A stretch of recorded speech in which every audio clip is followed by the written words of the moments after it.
Você precisa de mim. Nós precisamos de Cristo até o fim, sem cessar, sem parar, sem vacilar, sem tremer, sem chorar, sem cessar, sem parar, sem vacilar, sem tremer, sem chorar.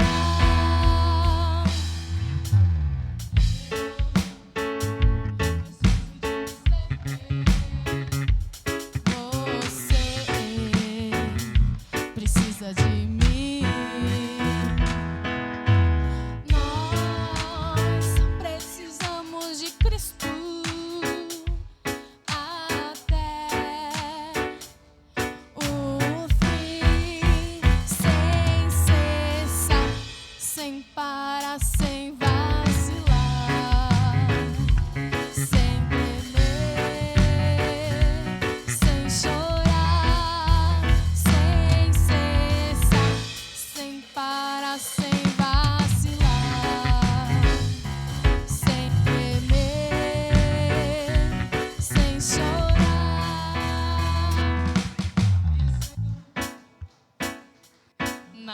Navesguei, parecia ser apenas mais um dia como qualquer outro.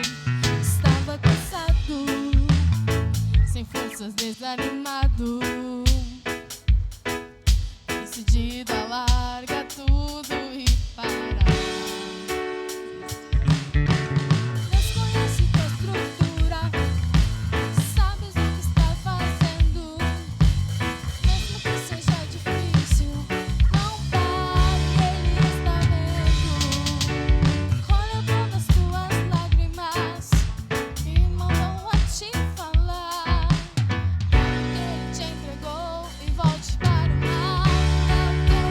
Quem mandou largar a rede? Quem mandou você parar? Volte para o mar alto, no lugar da tua vergonha eu vou te honrar.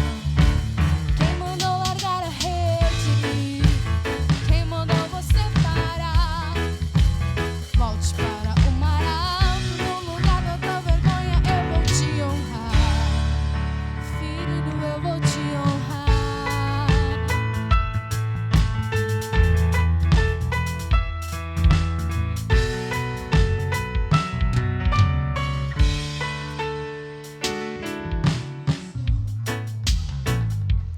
Nada pesquei, parecia ser apenas mais um dia como qualquer outro. Estava cansado, sem forças, desanimado, decidido a largar tudo e parar. Desconhece tua estrutura, sabe o que está fazendo. Mesmo que seja difícil, não pare, Ele está vendo. Colheu todas tuas lágrimas e mandou a te falar que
destrói as mentiras pra me encontrar.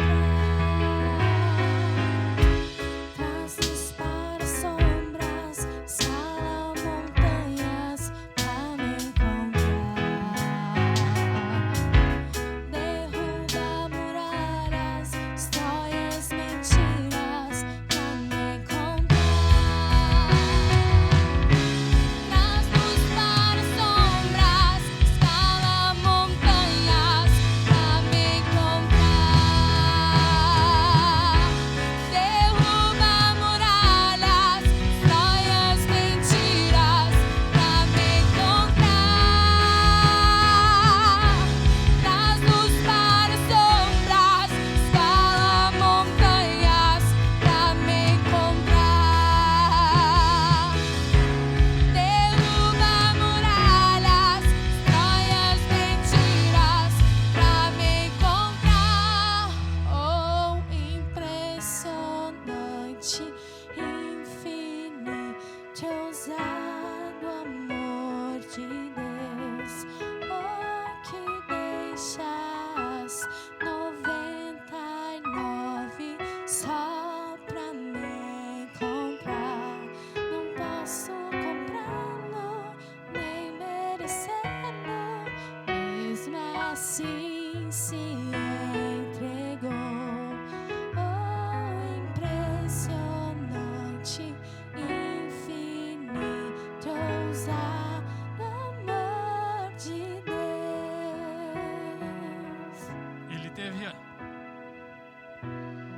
Ele teve a ousadia de te amar. Deus teve som, não? Deus teve a ousadia de te amar. O amor dele é ousado.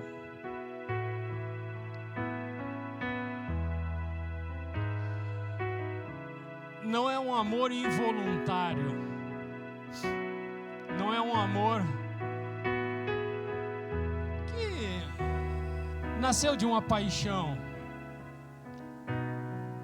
Não é um amor inconsequente. É um amor ousado. Ele sabia as condições. Ele sabia o destinatário desse amor. Ele conhecia muito bem quem ele estava decidindo amar. E ele sabia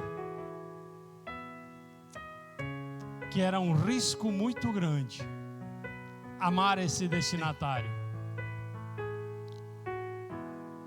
Mas ele não se importou com o resultado, com a troca. Ele não se importou se iria ser correspondido nesse amor. Ele ousou amar. Ele foi corajoso. Ele foi um aventureiro.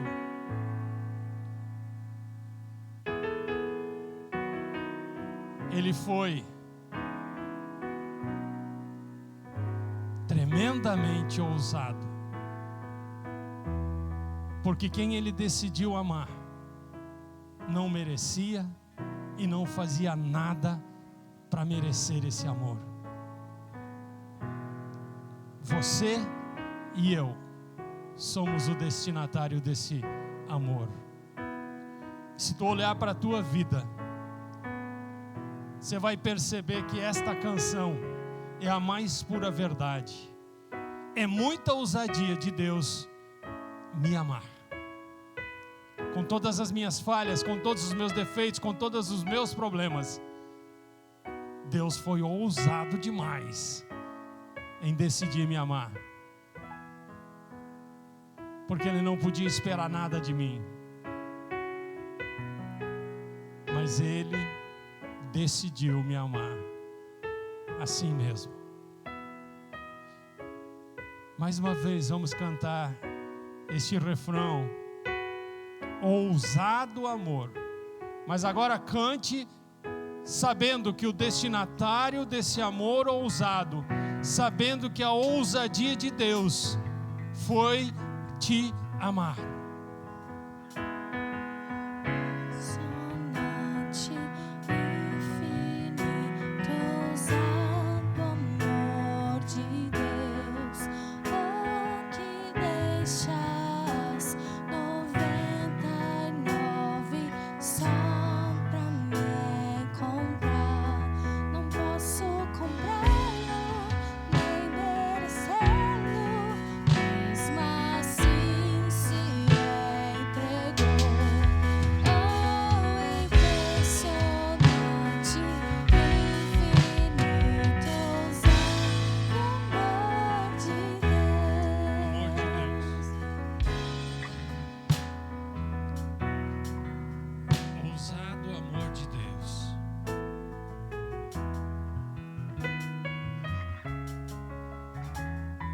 Pai, nós não merecíamos nem sequer a sua atenção. Somos pecadores, falhos, imperfeitos e muitas vezes estivemos longe do Senhor, nos afastamos do Senhor. Muitas vezes temos agido de forma contrária à sua palavra e à sua expectativa para com nossas vidas.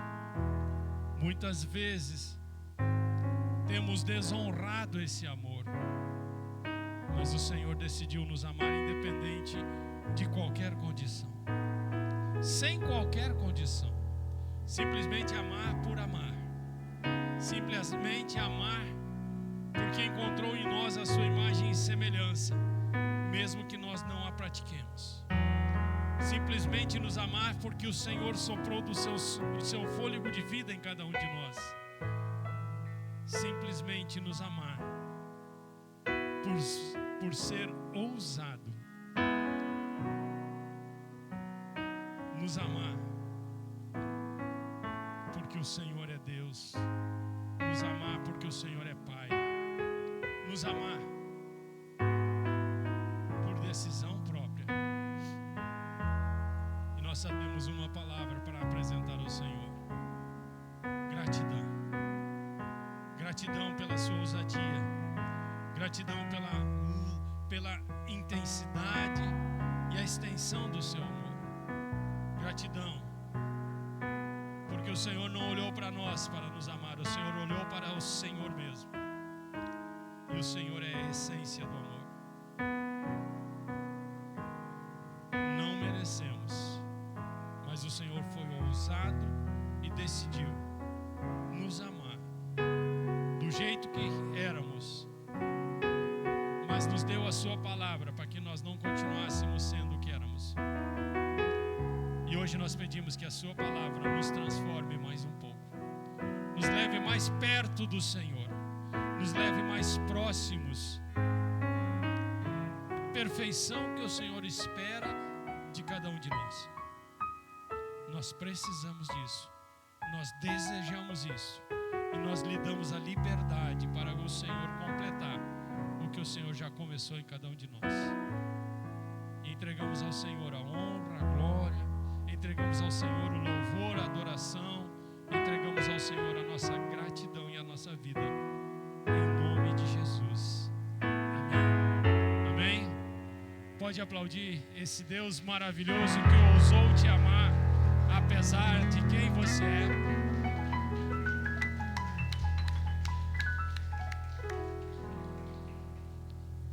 Mais de retorno aqui para mim, faz favor. Conciliando a justiça e a misericórdia de Deus. Tome lugar, tome teu assento. E te separe de tudo aquilo que pode te separar da palavra. Se o teu esposo, tua esposa está aí contigo e corre o risco de te distrair, pula uma cadeira do lado, vem sentar aqui na frente, né? O pessoal não gosta muito da frente, mas é muito mais produtivo tu estares sozinho, quietinho no teu canto, mas receber tudo que Deus tem para a tua vida, do que estar ao lado da pessoa que tu ama e perder o que Deus preparou para a tua vida nessa noite. Amém? Não vou nem falar de celular, de movimentação, não vou falar de sede, não vou falar de banheiro, não vou falar nada.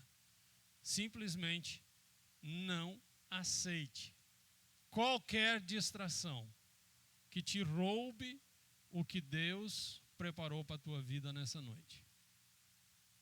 A decisão é tua. Deus não vai impor nada a ninguém. Deus não vai te obrigar a ficar quieto, sentado no teu lugar, prestando atenção em mim. Deus não vai pegar pelo pescoço e dar um torcicolo aí para tu não poder se mexer do teu lugar. Simplesmente Ele te deu o direito de fazer escolhas e Ele vai respeitar esse direito que Ele te deu. Agora, o que tu perder, perdeu. Não tem recuperação. Isto aqui não é um banco de escola que se tu não vier à aula, amanhã a professora te dá uma tarefa e você recupera a lição de hoje. Tu tem um livro de apoio para você recuperar. Mesmo que chegando em casa, vá lá para o YouTube, vai estar lá a ministração, tu ouça ela novamente. O que Deus tinha para tocar na tua vida aqui e agora não vai acontecer pelo YouTube. Pode te tocar de outra forma. Mas Ele te deu o direito de receber ou abrir mão daquilo que Ele ia te falar. Se tu abrir mão, Ele vai respeitar o teu direito. Ok? Então não deixa nada te perturbar. Nada te atrapalhar. E nem ninguém. Isso não é uma ordem, isso é um conselho. Isto é apenas e tão somente um direcionamento para a tua vida.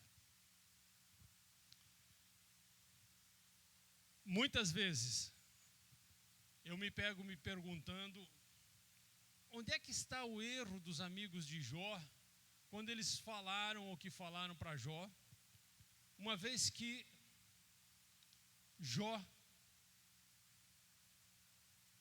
argumentou com seus amigos o que estava no seu coração, e os seus amigos entregaram para Jó o que estava no coração deles, e eles tinham razão naquilo que estavam falando. Quando nós lemos o livro de Jó, é uma história linda, fantástica, e quando nós lemos este livro, nós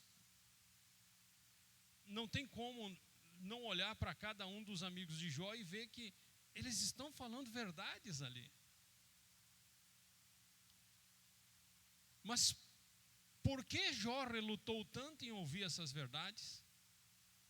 Por que próprio Deus puxou a orelha deles no final e disse: Jó, vai lá e ora pelos teus amigos? Porque eles estavam falando que eles não era o que está no meu coração. Mas lendo o que cada um dos amigos de Jó respondeu, tem fundamento, tem razão de ser, é algo sério.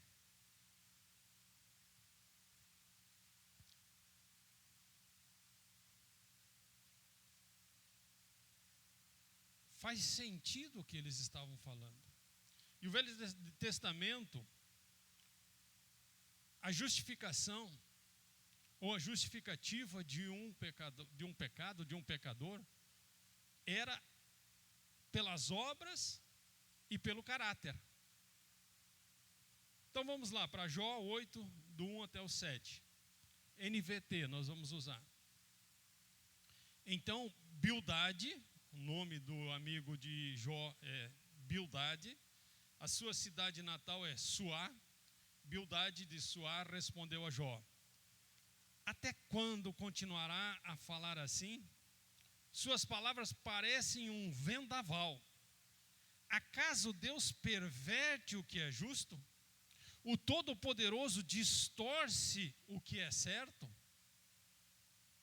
Certamente seus filhos pecaram contra ele e, por isto, receberam o castigo devido. Mas, se você buscar a Deus e clamar ao Todo-Poderoso, e se for puro e íntegro, Ele sem demora agirá em seu favor e devolverá o que por direito lhe pertence. E embora tenha começado com pouco, no final você terá muito. Não faz sentido essa palavra de Bildade? Não está correto o que Bildade está falando para Jó? Por acaso Deus perverte o que é justo? Agora eu te faço uma pergunta: por acaso Deus perverte o que é justo? Sim ou não? Deus perverte o que é justo? Sim ou não? Não, Bildade está falando uma verdade aqui. Por acaso Deus distorce o que é certo? Sim ou não? Não. Ele está falando uma verdade.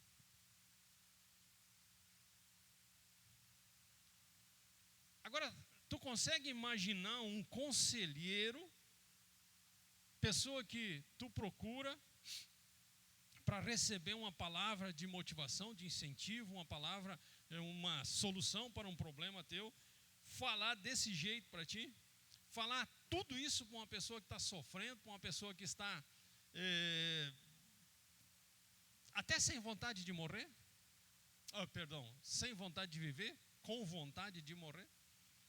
Já estava se coçando com um caco de telha.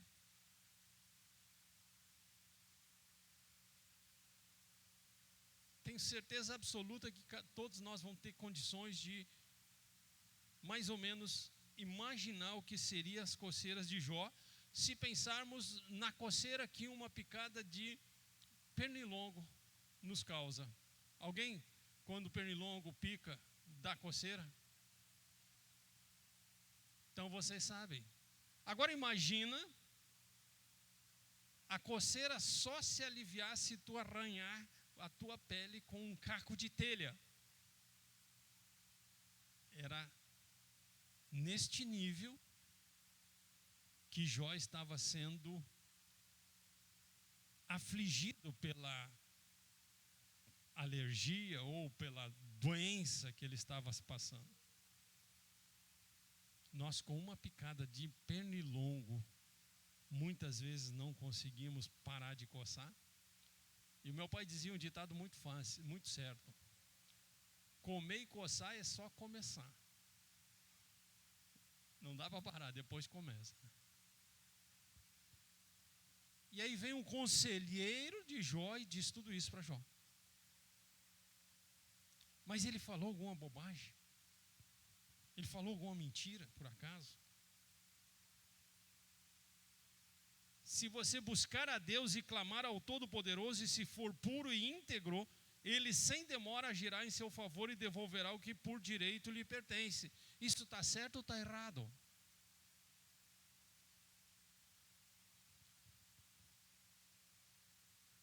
Jó expressou a sua dor e esperava ouvir uma palavra de conforto. Mas foi exatamente isso aí que Bildade disse para ele.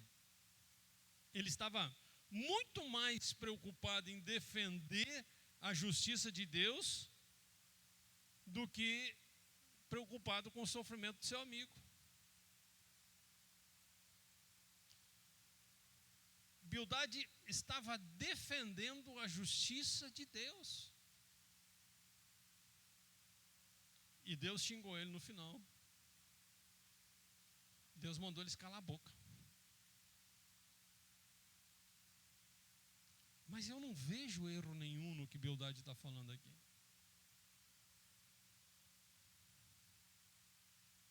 Só que neste texto fica muito claro dois atributos de Deus. Extremamente claro esses dois atributos de Deus: justo e misericordioso. Deus é justo e Deus é misericordioso. E isto Bildade deixou muito claro.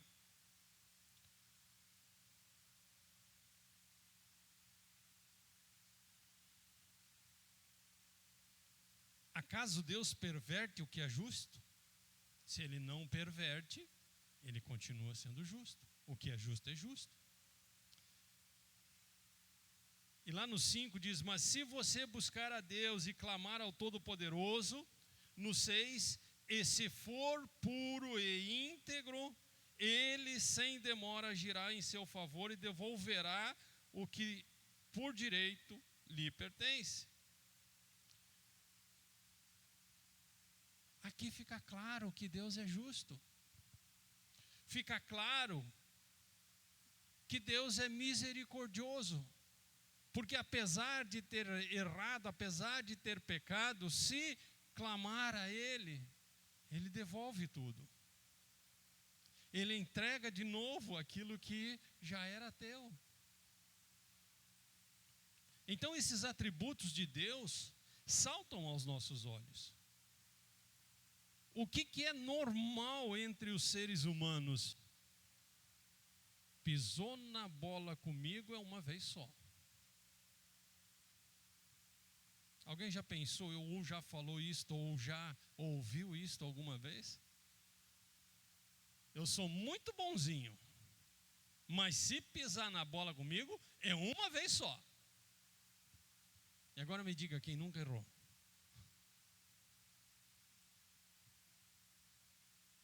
Isto não é misericórdia. Isto é vingança. Isto não é amor. Isso é ódio. E isso é normal no ser humano. Mas Deus deixa muito claro que Ele ama e que Ele é misericordioso.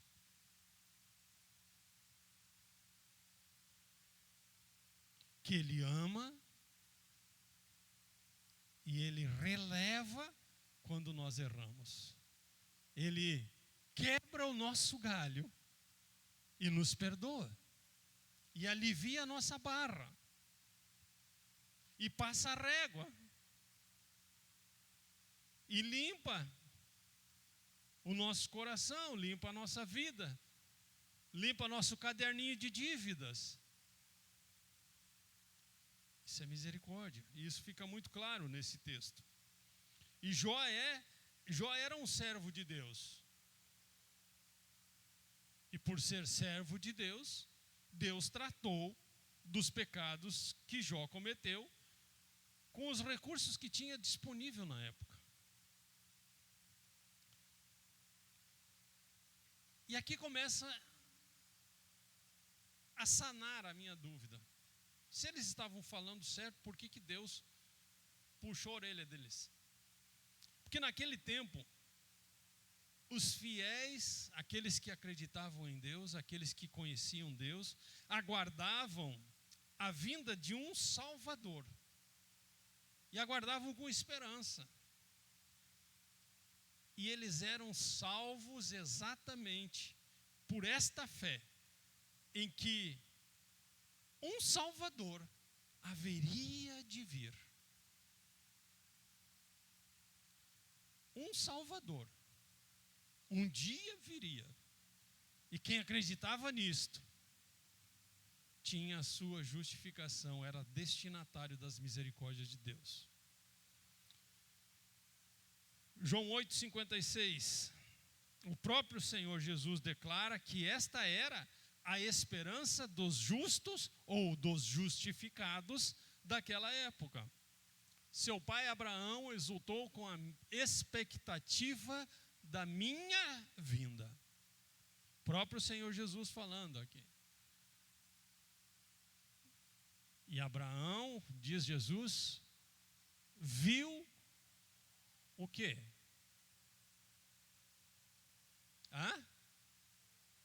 Se alegrou. Ele viu o quê?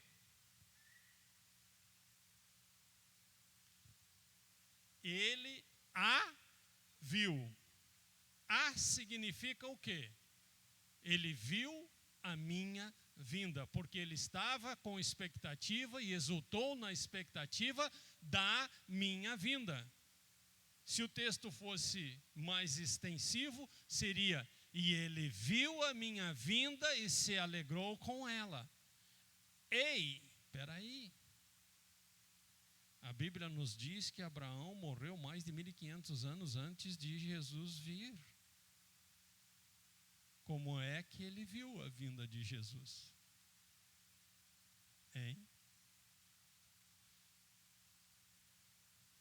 Muitos dizem que Abraão já estava no céu, era espírito, estava assim com Deus, era amigo de Deus, então Deus deu um telescópio para ele e ele estava lá bombeando os pampas, olhando Jesus nascer, crescer, fazer o seu ministério. Tanto que tem uma parábola de Jesus contando sobre o rico e o Lázaro, né? E Lázaro estava no seio de Abraão e o rico no inferno. Mas esta é uma parábola. Como é que Abraão viu a vinda de Jesus? Hein? Eu ouvi alguma coisa aqui. A fé. Ele não viu com os olhos naturais, porque ele morreu antes da vinda de Jesus. Ele viu pela fé.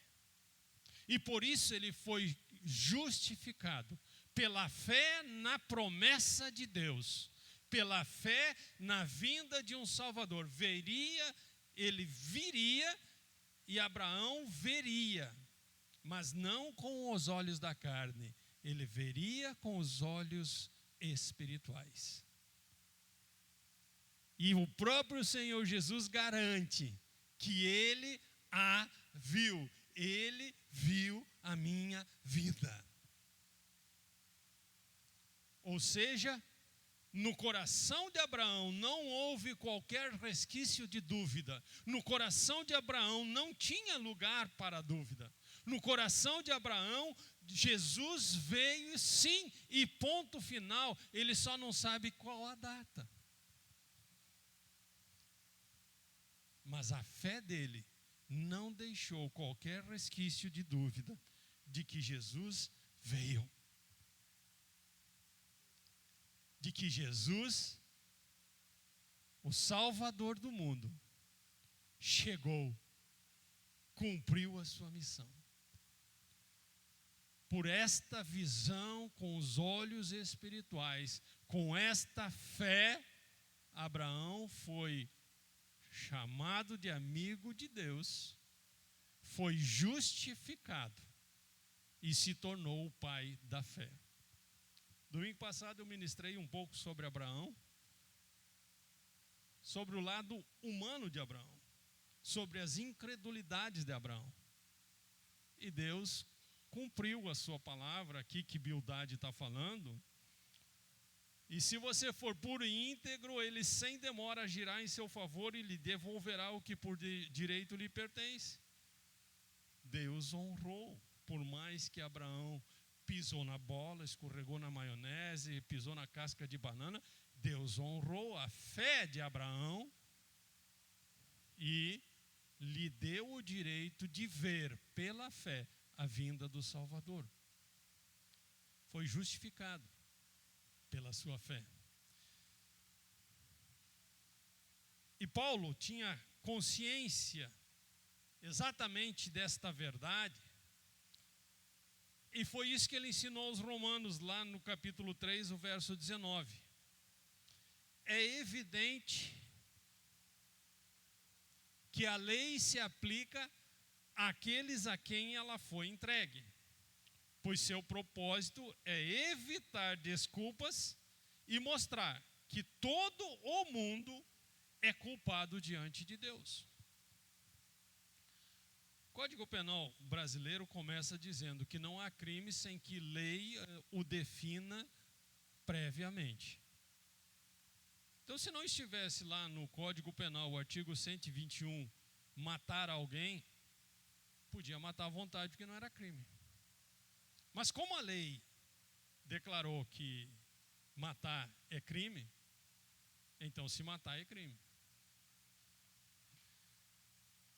Se não tivesse no Código Penal o artigo 157 que diz que roubar é crime, você podia entrar na casa de qualquer pessoa, já gostei desse negócio, vou levar, é meu e pronto.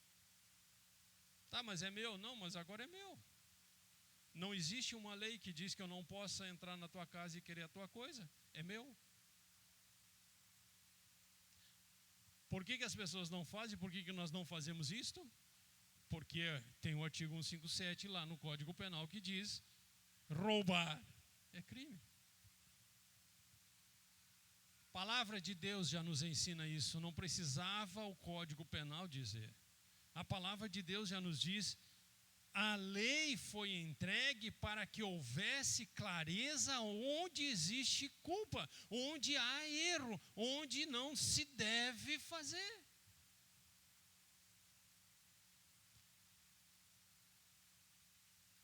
E naquela época de Jó, era a única opção andar na linha. Se quisesse ter um relacionamento com Deus, tinha que cumprir todas as letras da lei. E foi por causa deste pensamento que Jesus foi para a cruz, porque os escribas e os sacerdotes e os mestres da lei olharam para Jesus curar no sábado, mas estava lá na lei dizendo que era proibido curar, era proibido trabalhar. Eles entenderam que Jesus, curando uma pessoa, estava trabalhando. Então o sábado era mais importante do que a cura. Prende o camarada, crucifica-o, porque eles acharam aquilo uma blasfêmia. Não honrar o sábado era uma blasfêmia. Por quê? Eles estavam focados, agindo exclusivamente pela letra fria da lei.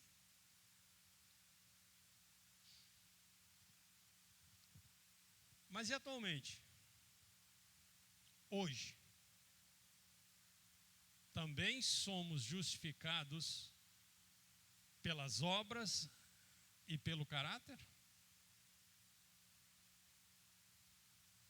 Sim ou não?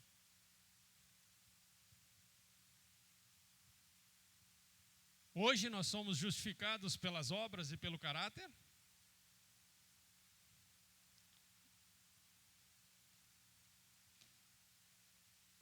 Sim ou não? Muitas vezes nos justificamos assim, pelas nossas obras e pelo nosso caráter. Eu sou um bom homem, eu não faço mal a ninguém, eu ajudo quando eu posso, quem eu posso, então eu vou ter salvação. Eu sou um homem justo, eu sou uma mulher justa. Eu estou com Deus. Nós nos justificamos assim. Nós nos olhamos assim. E muitas vezes olhamos os outros assim também. O quê? Aquele camarada que fez isso, que fez aquilo, que roubou, que matou, que usou droga, que se prostituiu, vai querer agora ser crente? Vai querer agora dar uma de bonzinho?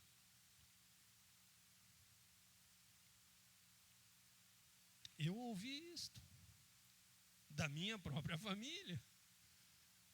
Pessoas que eu amo. Tá, agora vem dar uma de santinho para cima de mim. Porque estava olhando para a minha vida pelas obras, pelo meu caráter, pela minha conduta. Mas glória a Deus que hoje nós não somos mais justificados pelas obras e muito menos pelo caráter. Quando nós olhamos a Bíblia apenas com os olhos no Velho Testamento, nós vamos encontrar razão nas falas dos amigos de Jó. Porque era assim que se era justificado naquela época.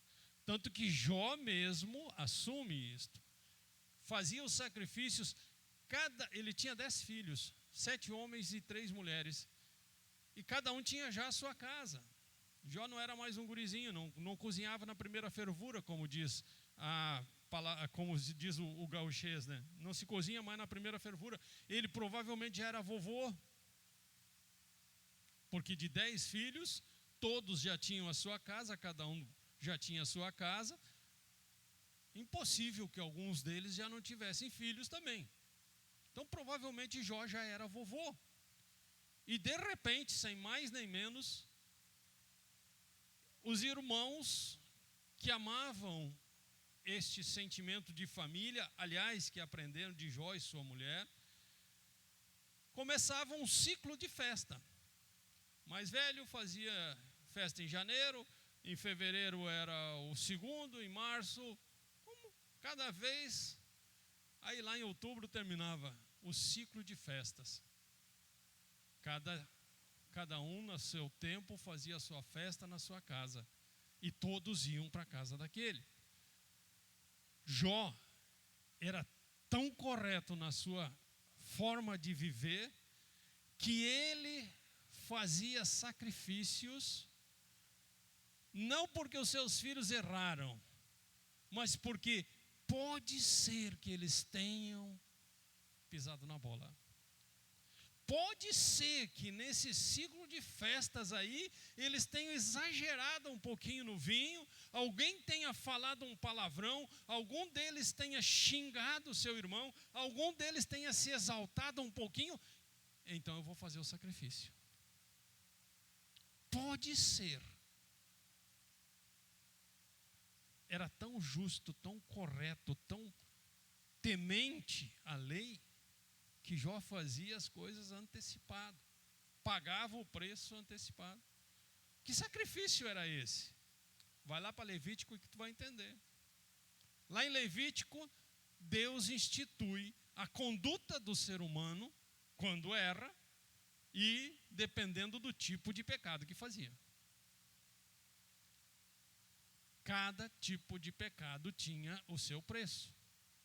Se a coisa era grossa, assassinou alguém, corre e vai para a cidade de refúgio. Porque se te pegar, o vingador do sangue tem direito a te matar. Só não morria se chegasse na cidade de refúgio e lá os líderes iam analisar a questão e dizer, realmente foi um acidente. Você matou, mas não era a intenção de matar. Então fica quieto aqui até o sacerdote morrer. Quando ele morrer, tu volta para tua casa. Daí o vingador do sangue não pode mais meter a mão contigo. Agora, se tu sair da cidade e ele estiver aí fora e te matar, o problema é teu. Nós estamos livres do sangue, do teu sangue. Foi você que escolheu sair fora da cidade. Era assim. Agora, se os líderes achassem que aquele homem tinha matado por vingança, por maldade, com intenção de matar, bota para o lado de fora e deixa o pessoal se divertir. Matou, morreu. Furou um olho, leva um furo no olho. Cortou uma mão, perde a mão. Olho por olho, dente por dente. Está na Bíblia isso. E Jó vivia nessa época. Então, quando nós olhamos a Bíblia apenas com esse olhar do Velho Testamento, nós vamos ver que a Bildade estava coberta de razão. A fala dele é justa, é correta, é certa, à luz da lei. Só que ele estava muito mais preocupado, e aí foi o grande problema dele, em defender a justiça de Deus, e se despreocupou com o sofrimento do seu amigo. Deus precisa de advogado? Deus precisa que tu defenda ele? Ou Deus deixou muito claro que tu tens que amar o teu próximo como a ti mesmo? Deus, por acaso, nomeou algum dos senhores ou senhoras, ou me nomeou como juiz dos nossos irmãos? Como eles viviam na letra fria da lei, se estava recebendo um castigo, é porque tinha errado. Natural a coisa. Se Deus estava botando o dedo na moleira, é porque tinha alguma coisa escondida. Então, o que os amigos de Jó estavam dizendo? Cara, confessa logo, cara, não tem como, não tem outra opção. Tu pisou na maionese, escorregou na maionese, agora Deus está metendo a lenha, só isso. Assume, fica mais barato. Deus é muito justo. Olha aqui, ó. E se você buscar a Deus e clamar ao Todo-Poderoso, se for íntegro e puro, Ele sem demora vai agir em seu favor, cara. Para com essa noia aí de achar que tu é o cara, que tu não fez nada errado. Se tu está passando o que está passando é porque tu fez. É simples assim. Eles estavam olhando apenas a letra fria da lei. E eles estavam defendendo a justiça de Deus. E estavam esquecendo do maior mandamento que Deus tinha deixado. Ama a Deus acima de todas as coisas. Amarás o teu Deus acima de toda coisa. Não diz defenderás o teu Deus acima de todas as coisas. E amar, quem ama, alegra. Quem ama, faz o bem. Quem ama, quer ver a pessoa feliz. E eles, julgando Jó, não estavam fazendo Deus feliz.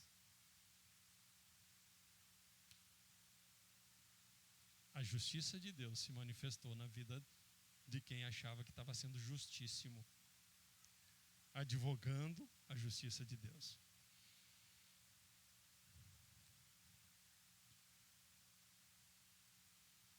Só que,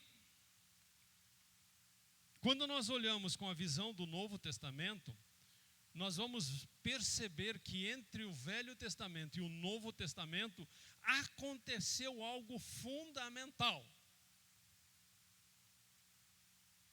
que mudou completamente a perspectiva, que mudou totalmente a visão da mesma situação.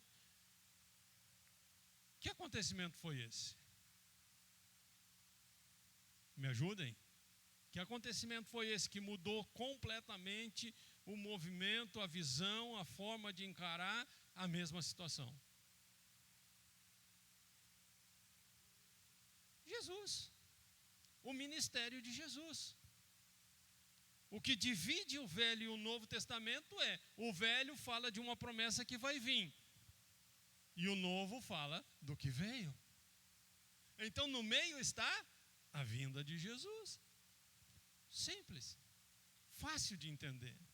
E por que tudo isso é mudado então agora por causa da vinda de Jesus? Porque a vinda de Jesus deixou de ser uma promessa, deixou de ser vista e percebida como algo a acontecer, e passa a ser agora um fato real, já acontecido. Se nós, agora vamos ser sérios conosco mesmo, se tu ou eu precisasse ser justificado pelas tuas atitudes, tu estaria para Jó ou para Bildade? Fala para ti mesmo, responde. Então, como conciliar os atributos de Deus, justiça e misericórdia, nos dias de hoje? Como é que a gente vai fazer a conjugação, fazer que, como diz o gaúcho, como é que a gente vai cangar esses dois atributos aí? Como é que a gente vai botar junto a justiça de Deus e a misericórdia de Deus? Hoje, pelo Novo Testamento. Como é que a gente consegue fazer isso? Aonde, em que momento a justiça e a misericórdia de Deus se juntam e são reveladas? Jéder, me ajuda. Na cruz. É o único momento na história da humanidade em que a justiça de Deus se junta com a misericórdia de Deus. Porque naquele momento, a justiça de Deus cobrou o preço do pecado de toda a humanidade. E a misericórdia de Deus nos entrega um Salvador.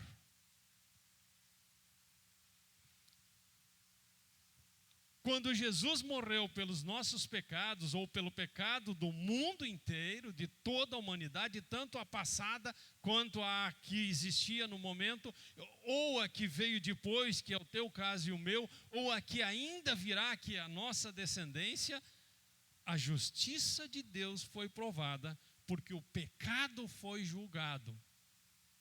E o pecado, uma vez julgado, foi dado valor e preço para ele. E este preço foi pago. O sangue de Jesus derramado gota a gota era o preço do pecado.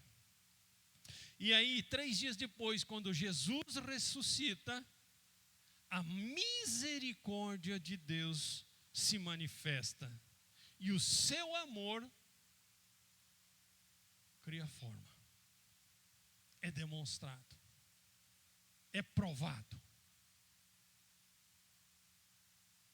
É exteriorizado. Fica muito claro. Não tem dúvida nenhuma. Por quê? Porque nos foi dado um Salvador. Abraão esperava um Salvador. E nós temos um Salvador. Abraão foi justificado porque acreditou que Deus iria mandar um Salvador. Nós somos justificados porque temos certeza que aquele homem naquela cruz é o nosso Salvador. Nem Abraão, nem você, nem eu estávamos lá naquele momento. E nós só podemos saber que aquele momento existiu pela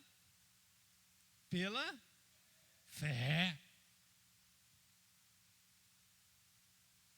Da mesma maneira que Abraão creu que o Salvador viria, nós hoje cremos que o Salvador veio. Ele foi a divisão do Velho e do Novo Testamento. O ministério de Jesus, que nós recebemos da mesmíssima maneira que Abraão recebia a promessa, é que foi o divisor de águas entre Velho e Novo Testamento. Nós não precisamos ter fé numa promessa e viver de acordo com a lei para sermos justificados. Nós precisamos ter fé na realidade da promessa para que os nossos pecados sejam justificados. E não precisamos andar na linha. Pode fazer o que quiser. Só não sai daqui dizendo que o pastor mandou pecar. Eu só estou te dizendo que não é mais pela lei que nós somos avaliados. Que não é mais pela lei que nos diz que é proibido fazer isso ou que devemos fazer aquilo que nós somos justificados. Pode pecar à vontade.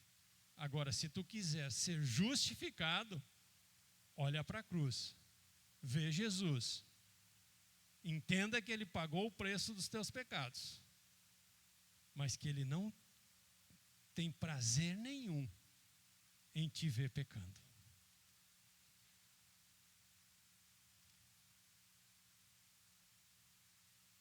No Velho Testamento, as pessoas andavam na linha por medo das consequências do pecado. As pessoas andavam de acordo com a lei por medo das consequências da lei. Porque não queriam sofrer as consequências da lei. Agora, nós que recebemos a salvação pela fé, não andamos pecando, não queremos negócio com o pecado, não queremos intimidade com o pecado, porque nós não queremos entristecer o coração daquele que pagou o preço para a nossa vida. Mas e se eu peco? Jesus fica triste. E agora, como é que eu vou alegrar o coração de Jesus? Me arrependo e abandono, confesso, peço perdão e alegro o coração do meu Salvador. Simples assim. No Velho Testamento pecava, tinha que ir lá carnear um cordeiro, uma pomba, uma rola, um bode, ou uma ovelha, ou um boi, uma novilha, dependendo do tamanho do pecado, tinha que ir lá e cumprir. Pronto. Agora, esses sacrifícios foram substituídos pelo arrependimento, pela confissão e pelo abandono do pecado.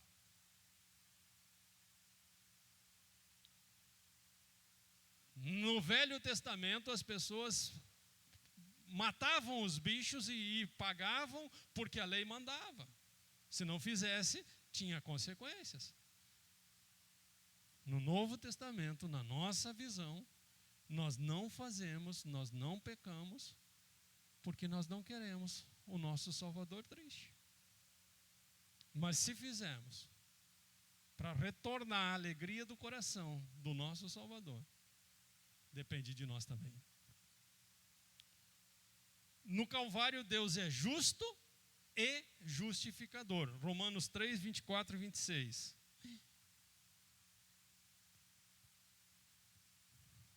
Mas Ele, em sua graça, nos declara justos por meio de Cristo Jesus, que nos resgatou do castigo por nossos pecados.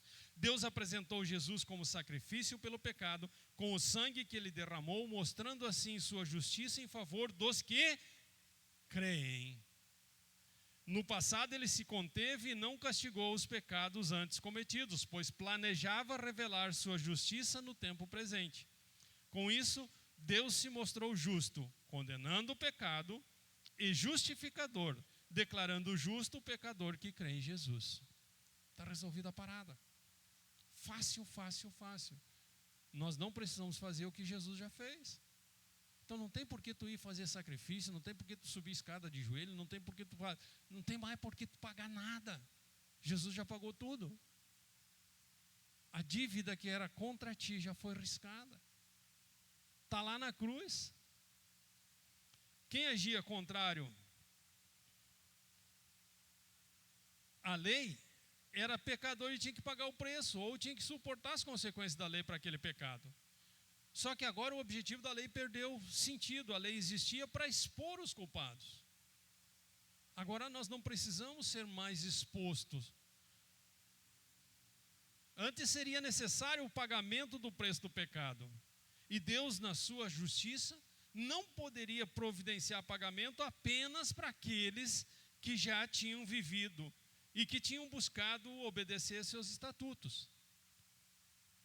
Deus, na sua justiça, enviou Jesus com um valor superior ao pecado daquela turma que já vivia naquela época ou que já tinha vivido, e tão superior, com tanto crédito, que é suficiente para pagar o preço do pecado da atual geração e até das próximas gerações. Ou seja, tu pecou? Não responda para mim, que eu já sei a resposta. A própria Bíblia nos diz: todos pecaram e destituídos estão da glória de Deus. Os teus pecados já estão pagos. Agora, quem é que é beneficiado por este pagamento? O pecador que crê em Jesus. Simples assim.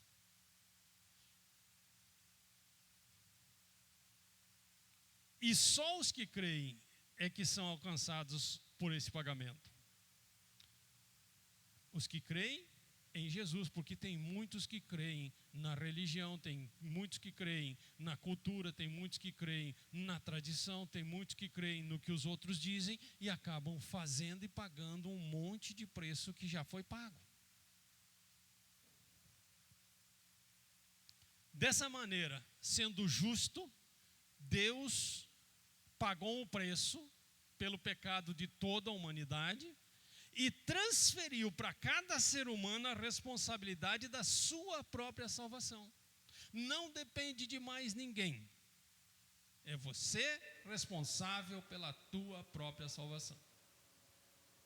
Não depende do pastor, não depende da igreja, não depende do teu irmão, não depende do teu pai, não depende da tua mãe, não depende do teu filho, não depende de ninguém. A salvação é pessoal, individual, e tu é responsável pela tua só. Graças a Deus que vocês não são responsáveis pela minha salvação, porque eu ia precisar vocês tudo junto orando por mim. Ia precisar vocês tudo junto pagando uns pecadinhos aí, para que eu pudesse ser salvo. E graças a Deus que eu não sou responsável pela salvação de vocês também, né? Porque burro de carga não. Se Jesus já pagou, por que eu vou pagar?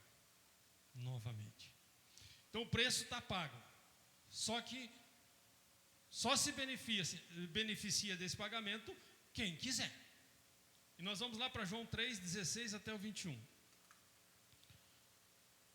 Porque Deus amou tanto o mundo, que deu o seu Filho único, para que todo o que nele crê, para que todo o que nele quem? No seu Filho, crer, não pereça, mas tenha vida eterna. Ele não prometeu essa vidinha que nós estamos passando aqui. Não prometeu essa vidinha que começa no nascimento e termina na morte. Ele prometeu vida eterna. Quantos anos dura a vida eterna? A eternidade. Não tem fim. Ela não tem duração. Ela tem começo, mas não tem fim. A mesma vida eterna que foi oferecida para Adão e Eva lá no paraíso é oferecida para ti e para mim. Ou seja, quando nós alcançarmos a vida eterna, nós vamos dar de cara com Adão e Eva lá. Eu creio na salvação deles.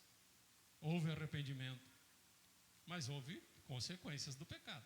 Mas eles se voltaram para Deus. Eu creio na salvação de Adão e Eva. Quando nós chegarmos lá, nós vamos dar de cara com Abraão, nós vamos dar de cara com Paulo, com Pedro, nós vamos dar de cara com tantos dos nossos queridos que já partiram. Tu vai ter o privilégio de conhecer talvez o teu tataravô. Ele vai chegar e dizer: ô meu filho, bem-vindo. Tu está aqui por minha causa. Fui eu que peguei a tua tataravó e fiz o teu tataravô.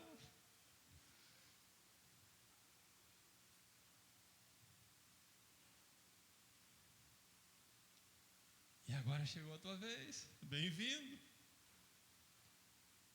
E daqui, quando nós chegarmos lá, daqui para frente, quem for chegando atrás, a gente vai dizer: ô, meu tataraneto está chegando. Eternamente. Eternamente. Mas para quem? Crê nele. E aí Deus enviou o seu Filho ao mundo, não para condenar o mundo, mas para salvá-lo por meio dele. Então, quem é que é salvo? 17, volta ali o 17, por favor. Deus enviou o seu Filho ao mundo não para condenar o mundo, mas para salvá-lo, para fazer com que o mundo retorne ao estado anterior, que foi quando Deus gerou a humanidade, para estar eternamente conectado com Deus, à sua imagem e semelhança. Simples assim. 18, agora sim, não há condenação alguma para... Leia comigo: não há condenação alguma para quem crê nele. Quem? Jesus. Acabou a condenação, acabou a lei. Tu entra pela fé, quando acredita nisso, quando aceita isso, quando entende que isto é a verdade. Mas quem não crê nele já está condenado por não crer no Filho único de Deus. E a condenação se baseia nisto: a luz de Deus veio ao mundo, mas as pessoas amaram mais a escuridão que a luz, porque seus atos eram maus. Então aqueles que ficaram olhando para os seus atos, acharam que não mereciam a salvação, acharam que Jesus morreu inutilmente, que Jesus morreu só por aqueles que eram bonzinhos, que andavam de acordo com a lei, e aí não aceitaram, não creram na salvação própria, e caputz, já estão condenados. Está muito claro na palavra de Deus. Preferiram ficar na escuridão porque seus atos eram maus. Agora, quem pratica o mal odeia a luz e não se aproxima dela, pois teme que seus pecados sejam expostos. O quê? Eu ir para a igreja E se eu chego lá e tem um profeta, boca de lata lá, e chega, tu eis que eu te digo, tu fez isso, tu fez aquilo. Não entra nessa porta. Quem? Quantos de nós já se comportaram assim? Deixaram de... Olha, na igreja lá chegou o profeta, não sei o quê, ele revela as coisas. Que eu vou? Eu? E vai que ele... Muitas vezes eu pensei assim também. E muito eu perdi de receber de Deus por medo dos meus pecados. Por não querer sair da escuridão, me colocar na luz, porque podia ser exposto o meu pecado. Mas o meu pecado tem que ser exposto. Se não for exposto por alguém, por um profeta, vai ter que ser exposto por mim mesmo. Deus, eu pequei, agora leva lá para a cruz. O lugar de pecado é na cruz, não é mais na minha consciência, não é mais no meu coração. Pisei na bola, fiz sim, aconteceu. Agora, confissão, arrependimento e abandono. Mas quem pratica a verdade se aproxima da luz, para que outros vejam que ele faz a vontade de Deus. Mas quem pratica, o que diz ali? Quem pratica, eu não ouvi, eu estou cego dos olhos. Quem pratica, abriu os olhos até pelos ouvidos. Não diz aqui quem pratica boas obras, não diz aqui quem pratica caridade, não diz aqui quem pratica esmola, não diz aqui quem pratica a verdade. E qual é a verdade? Eu sou o caminho, então quem pratica Jesus está na luz. Quem pratica Jesus faz a vontade de Deus. A justiça e a misericórdia de Deus estão conciliadas neste texto. E ser beneficiado por elas é decisão de cada um. Direito teu. Não é mais como Jó. Se tu for justo e correto, Deus vai devolver o que é teu por direito. Direito nós só temos morte. O pecado gera morte. Então o que nós temos de direito é morrer, porque pecamos. Mas se nós olharmos para a cruz, acreditarmos na cruz, recebermos a cruz, então nós temos direito à vida eterna. Mudou um pouquinho? Mudou tudo. Agora não é mais a minha conduta, o meu caráter que me levam à salvação. O que me leva à salvação é a minha fé. E a fé Deus já deu a todos, cada um à medida própria. Exercita quem quiser. E aqueles que decidirem receber a graça, alcançam a vida eterna, são justificados, ou seja, são tornados justos, recebendo a manifestação da misericórdia de Deus, que coloca no esquecimento. A misericórdia de Deus coloca os teus pecados, os meus pecados, no esquecimento e te torna destinatário das promessas de Deus. E promessa de Deus não é possibilidade, é fato consumado. Abraão creu na promessa, ela já é fato consumado. Nós cremos na salvação, e o que vier a partir daí é fato consumado.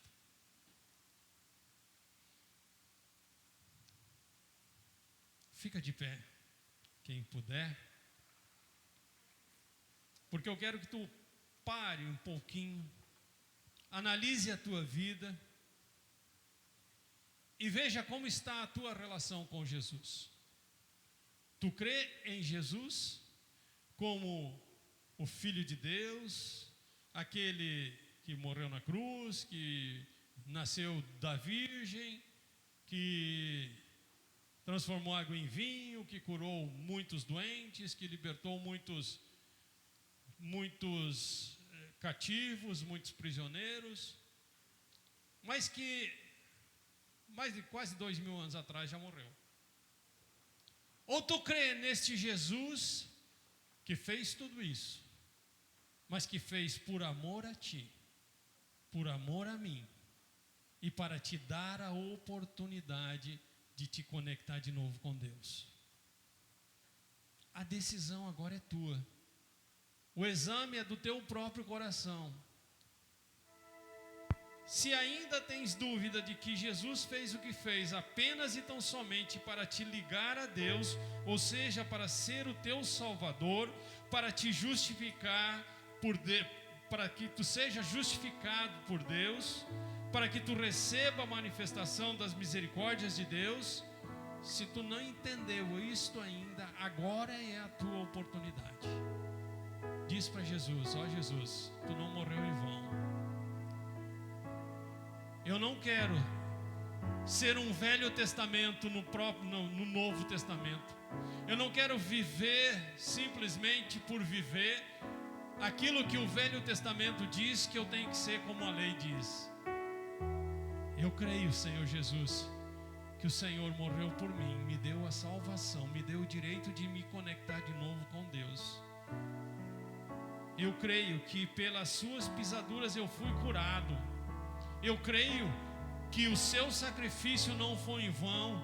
O Senhor me deu a salvação. Então, eu creio, Senhor Jesus, que a vida eterna, a minha vida eterna, está naquilo que o Senhor já fez e que eu recebo agora pela fé. Eu te recebo, Senhor Jesus, não apenas como uma história já contada, não apenas como um fato já acontecido, mas eu te recebo como meu Senhor, como meu Salvador pessoal.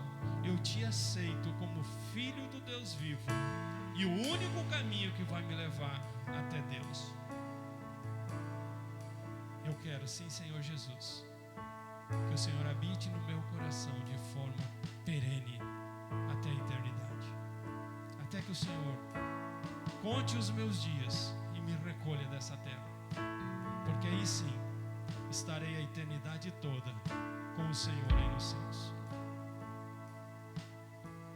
Pai, nós queremos a sua direção para cada um de nós que entendeu a sua palavra e que aceitou verdadeiramente o Senhor Jesus como Senhor e Salvador da sua vida, que entendeu que não é mais pela lei, pelas obras ou pelo caráter que nós somos justificados, mas pelo sacrifício e pela graça recebemos esse sacrifício. Nos mostra, Senhor, a direção que devemos caminhar. Nos revela o que estamos fazendo ou deixando de fazer que tem entristecido o nosso Salvador. E nos revela também o que devemos mudar para alegrar novamente o coração do nosso Salvador. Sei, Pai, que nessa noite muitas pessoas estão aqui com um problema maior do que as suas forças, necessitando de milagres, seja na sua saúde, seja nas suas emoções, na sua saúde física, na sua saúde emocional, na sua saúde espiritual, seja no seu trabalho, seja no seu sustento, seja na área que for da sua vida. Escapou das suas forças, mas não escapou do seu poder e do seu amor e das suas misericórdias. Então, Paizinho, em nome de Jesus, eu imploro, gera agora o milagre que essa pessoa veio buscar.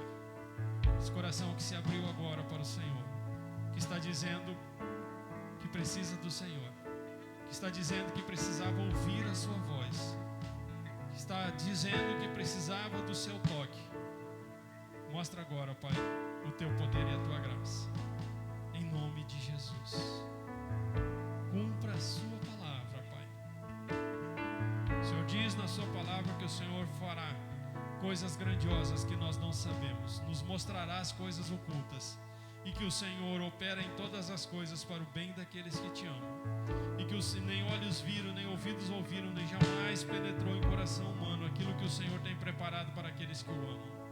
Nós cremos na sua palavra e declaramos nosso amor pelo Senhor. Portanto, temos a certeza, a convicção, e já recebemos pela fé os teus milagres, em nome de Jesus. Amém, amém, amém. Pode aplaudir o Senhor com todas as tuas forças.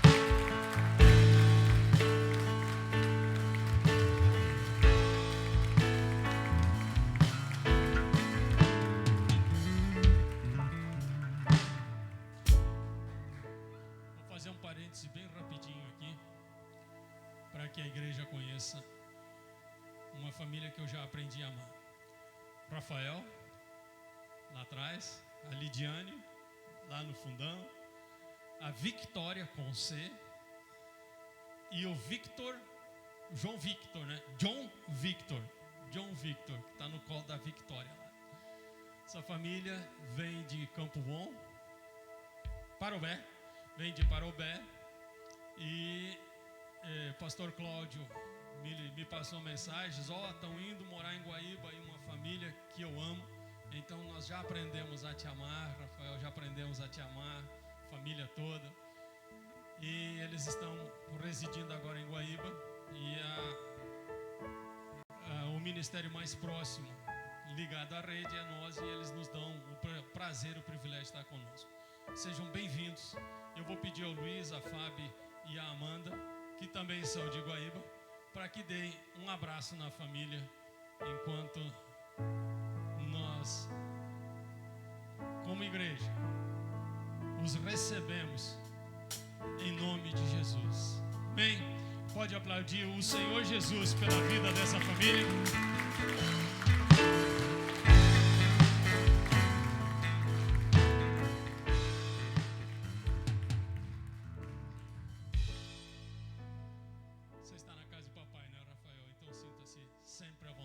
Muito bem-vindo em nosso meio.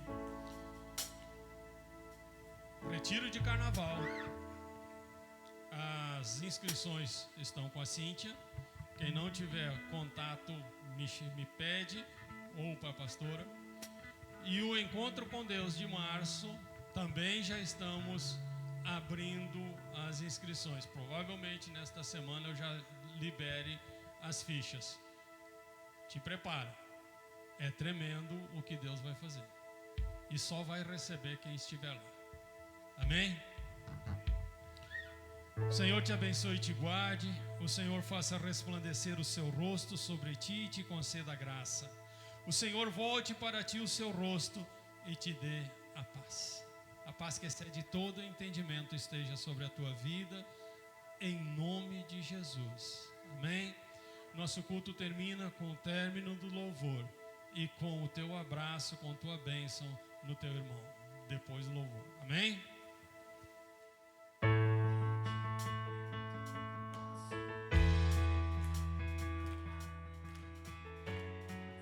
Minha força está em ti, nada é impossível em ti.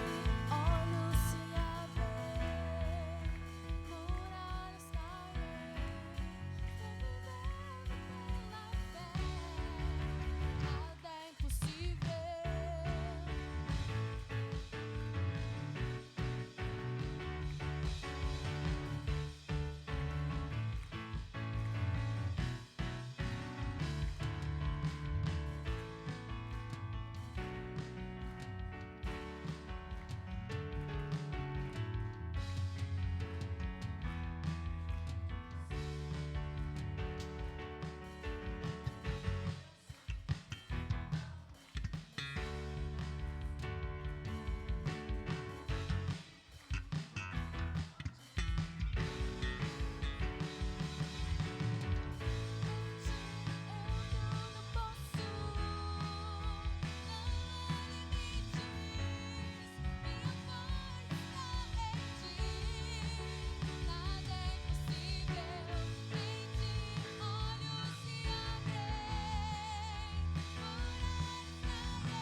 jeito.